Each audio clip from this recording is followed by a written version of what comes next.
Welcome to the Retirement Made Easy podcast. I'm your host, Greg Gonzalez. My goal for the podcast is to help you live a better life in retirement by giving you the tools and information you need in a language that you can understand. On today's episode, I wanted to talk about some conversations that I've been having with a couple people recently that actually work for the federal government. So their retirement plan is a Thrift Savings Plan. It's called a TSP. It's like the government's version of a 401k. Now, both of these people that I was talking to were women, and they were also married, and they also had government pensions. And so we're going to talk about this type of planning on today's episode, but they were both making the same mistake with their TSP plans. And I keep seeing this over and over and over again. And I think it's because people are scared about the current economy, what's going on. You know, the inflation in June was 9.1%. In July, it went down a little bit. It was 8.5%. On October 13th of 2022, Social Security will announce what the COLA, the cost of living adjustment, will be starting in January of 2023. It's projected to be somewhere between 8 and 9%. We'll just have to wait and see. So there's a lot of things out there that are causing people fear and concern. And what I'm finding more and more is that people make their decisions based on emotion, especially in times of uncertainty. And I hear a lot of people saying, oh, well, this time is different. And this time may be different slightly, but Mark Twain says, history doesn't repeat itself, but it often rhymes. Let me give you an example. We had a Democratic president as our 39th president. He served from 1977 through 1981. His name was what? Jimmy Carter. We had record high inflation in the late 70s. Here we are now in 2022. We have a Democratic president. We have record high inflation that we haven't seen since Jimmy Carter's days. Again, history doesn't repeat itself, but it often rhymes. Let's look back to Bush's time as president. George W. Bush was a Republican president. In 2001, 2003, we had the Bush tax cuts, right?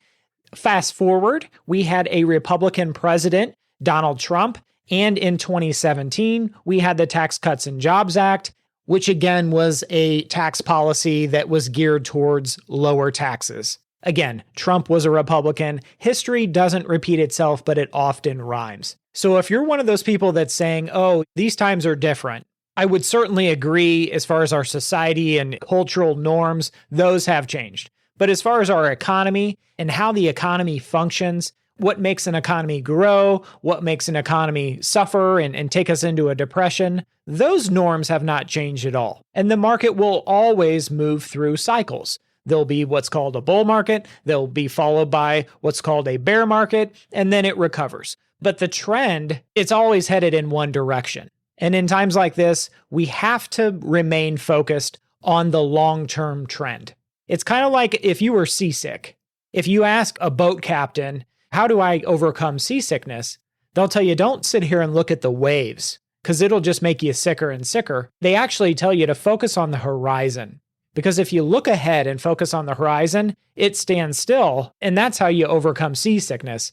It's the same thing with what we're going through right now with crazy high interest rates. We're actually in a mild recession at this point, but there will be a recovery. We just don't know what it's going to look like and when. So we kind of have to remain focused on, again, the horizon, our long-term goals. So this episode, we're going to talk really specifically about these conversations I've been having with these people. And I think there's a lesson. You don't have to work for the federal government to be able to have a takeaway or a lesson from this discussion today.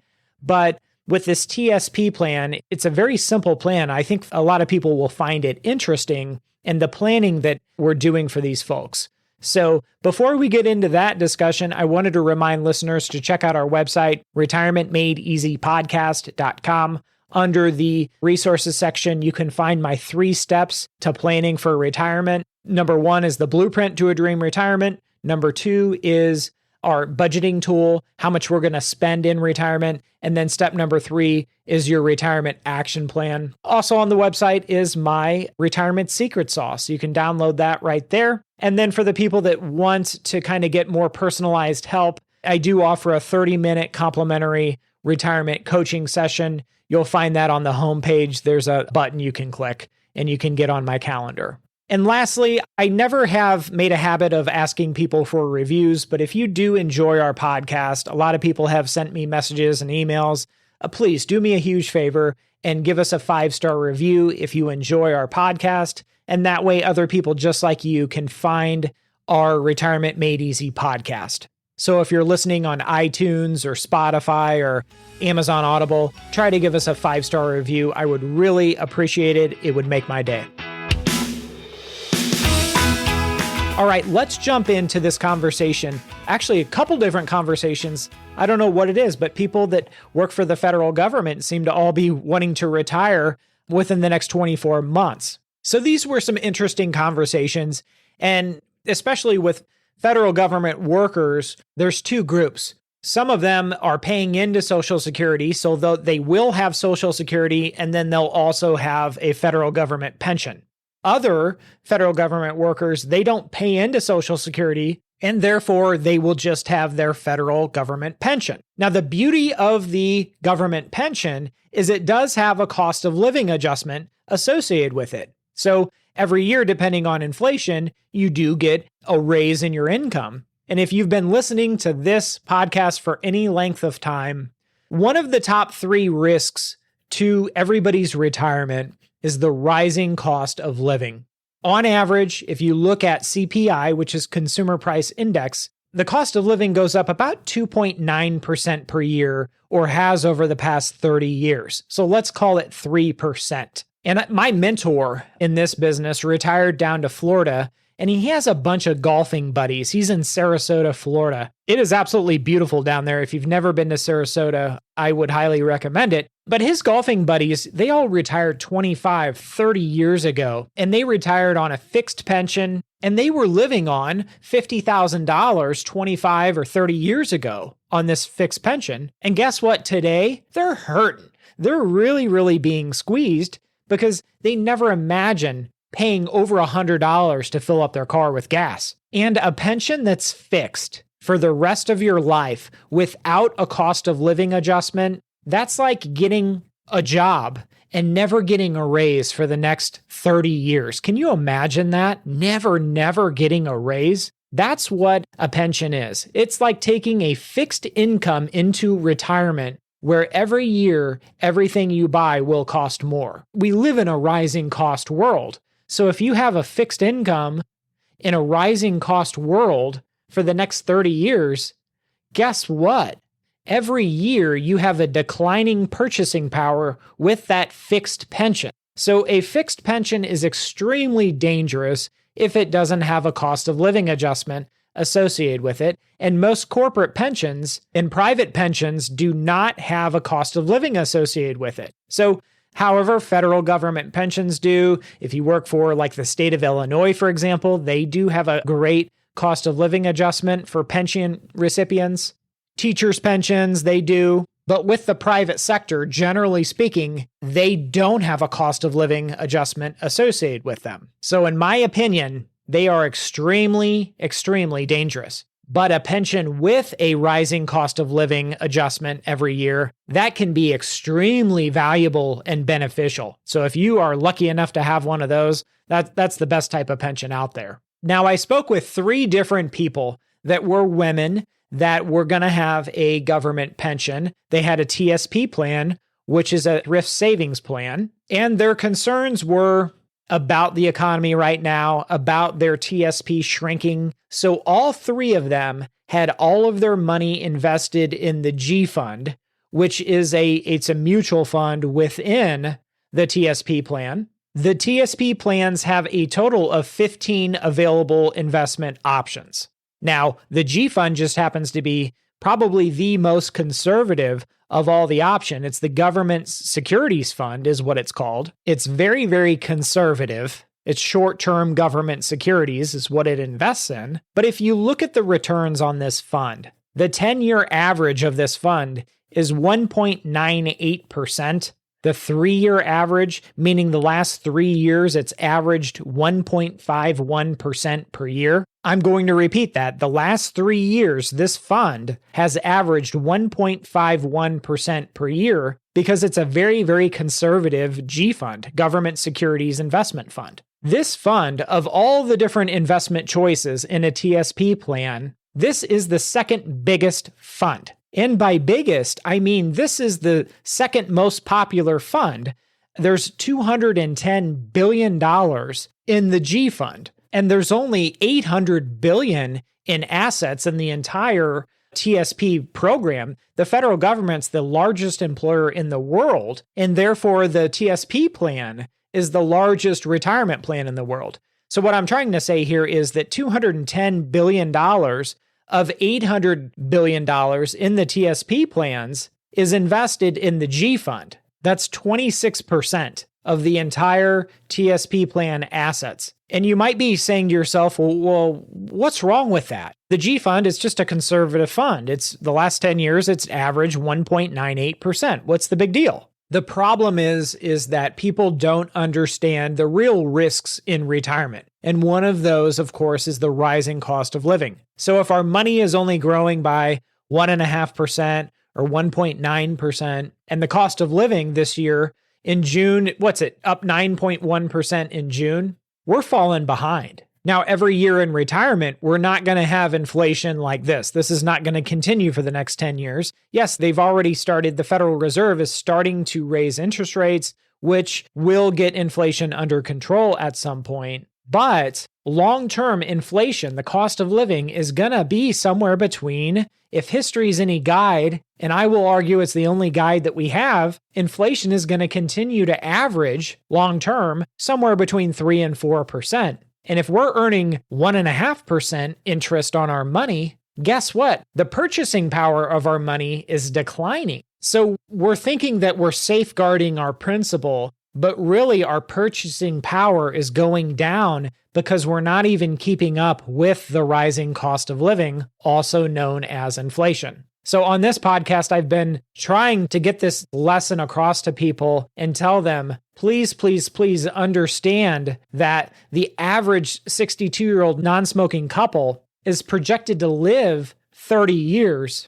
And what that means is with an average trendline inflation of 3% over 30 years, when you're 62, a box of Cheerios that costs $4 a box, when you're 92 will cost over $9 a box. If you got your oil changed 30 years ago, you know what it costs. It was $7.99 to get an oil change. Now it costs me about $45. In 1967, a franchise owner of McDonald's came out with the Big Mac. He charged 45 cents for that Big Mac in 1967. Today, that same Big Mac is about $6 here in St. Louis. So getting back to our G fund example, that's the Government Securities Fund. It's the second most popular fund in the entire TSP retirement plan for federal government workers. That G fund came out in 1987. If you put $100 in that fund back in 1987, today, 35 years later, it would be worth $503.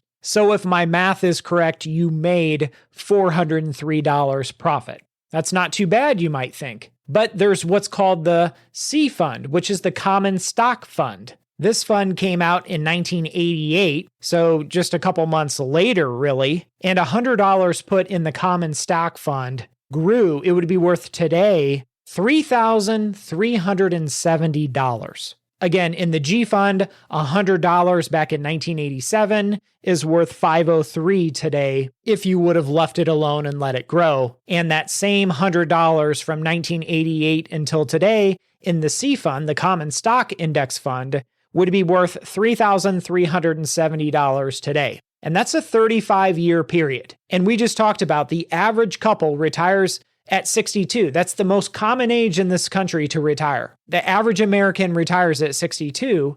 And if we look at a 62-year-old non-smoking couple, an actuary would tell us that this nice couple is projected to live until 92. That's their joint life expectancy. Women in this country live 5 to 6 years longer than the men do. So the woman or the wife would be in a traditional marriage would be projected to live until 92. So getting back to the G fund, that all three people that I talked to this week were invested in the G fund because they wanted to safeguard their principal. Well, again, they're forgetting about the rising cost of living. Their money is actually shrinking because of purchasing power, because what that money will buy is going down and down and down more than it's growing. The other takeaway that I wanted to mention that podcast listeners can really learn from is when we're looking at these three women, they were all three married and they all had a government pension, a federal government pension with a cost of living adjustment.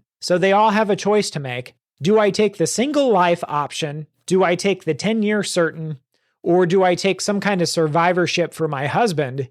And in all three cases, the husband was in not as good health and was older. And again, I stated, Social Security tells us that women in this country, American women, outlive men by 5 to 6 years statistically.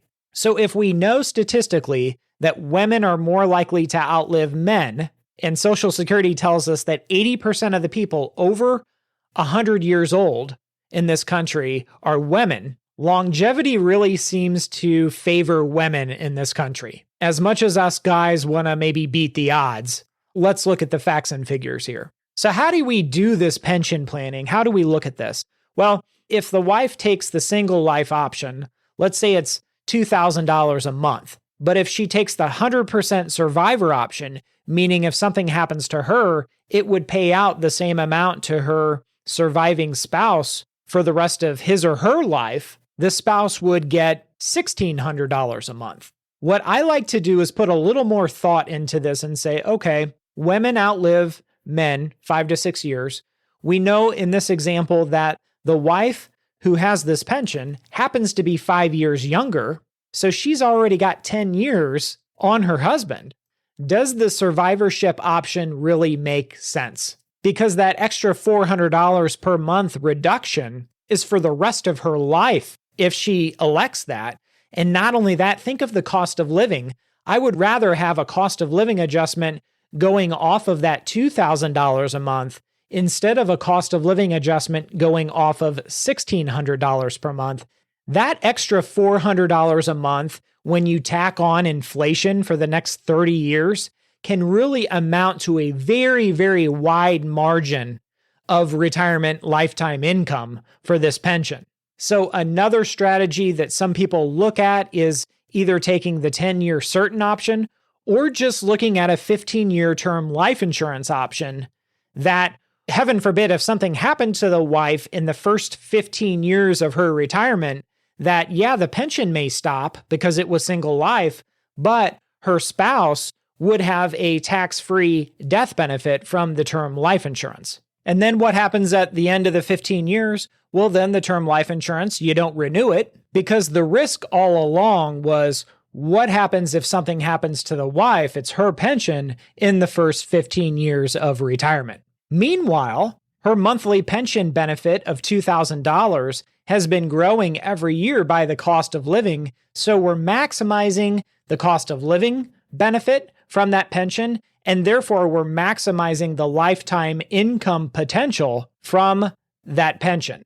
And the term life insurance is basically cheap as dirt. I mean, we're talking $75 a month to $100 a month. So instead of taking home the full $2,000 a month, she's left with $1,900 after, let's say, the $100 a month premium. So the net effect, again, is $1,900 a month, which is a lot better than going with 100% joint and survivor option, which would bring you down to $1,600 a month. And the chances are that the husband is going to predecease his wife anyway. So to recap today's discussion, retirement planning is all about making smart choices with the hand that we're dealt. And as I stated, there's over $800 billion in the largest employer plan in America, which is the TSP plan. And over 25% of that is invested in the G fund, which is a government securities fund that has averaged less than 2% for the last 10 years. So I really question the wisdom in that because the cost of living On average, long-term cost of living is about 3% per year, so we're not even keeping up with the cost of living, and that's sad. The other big takeaway is that women outlive men, on average in this country, 5 to 6 years. Now, of course, we don't want to bank on that happening, and really with retirement planning, it would be a lot easier if we all had expiration dates on our birth certificates, but we don't. So we kind of have to make assumptions, but we also want to ask ourselves, okay, we're planning on the husband predeceasing his wife, but what if that doesn't happen? Will the husband still be okay? And if it goes as planned, statistically, the husband passes away first, will the surviving spouse, the wife, still be okay? We want to approach it from both sides of the coin to make sure, whether it's the husband or wife, that the surviving spouse is still going to be financially independent. There was an Allianz study that was done a couple years ago for women 65 years old and older, and 61% of them said their biggest fear was becoming a bag lady at some point in the future. So I think what these women were trying to say was, if something happens to my spouse in the future, I want to make sure that I'm going to be okay financially on my own. And that's why we got to plan ahead, right? That's why we do the planning ahead of time before we ever get into retirement. So we know that, okay, if this happens, we're going to be okay. If the stock market crashes, we're still going to be okay. Heaven forbid, if something happens to our spouse, the surviving spouse is still going to be okay. They may be heartbroken, they may be sad, but financially speaking, they'll still be okay because we did the planning ahead of time. And lastly, of course, again, inflation is like blood pressure. If you don't pay attention to your blood pressure, you might find yourself in rough shape down the road. So we have to account for inflation, and not only account for it, but expect it and have a plan to fight it off. I hope this episode of the Retirement Made Easy podcast has been helpful. If you have questions, go to my website, retirementmadeeasypodcast.com.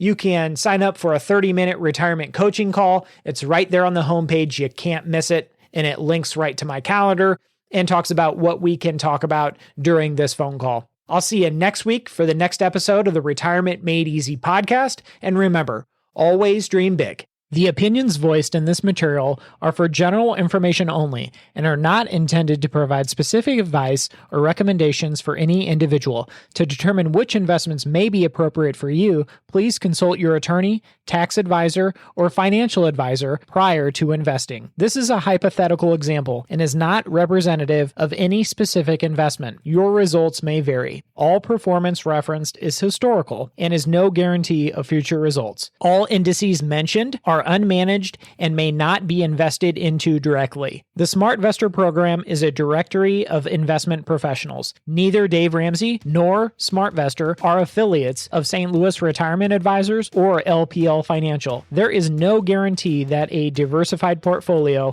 will enhance overall returns or outperform a non-diversified portfolio. Diversification does not protect against market risk. All investing involves risk, including loss of principal. No strategy assures success or protects against loss. Securities and advisory services offered through LPL Financial, a registered investment advisor, member FINRA, SIPC.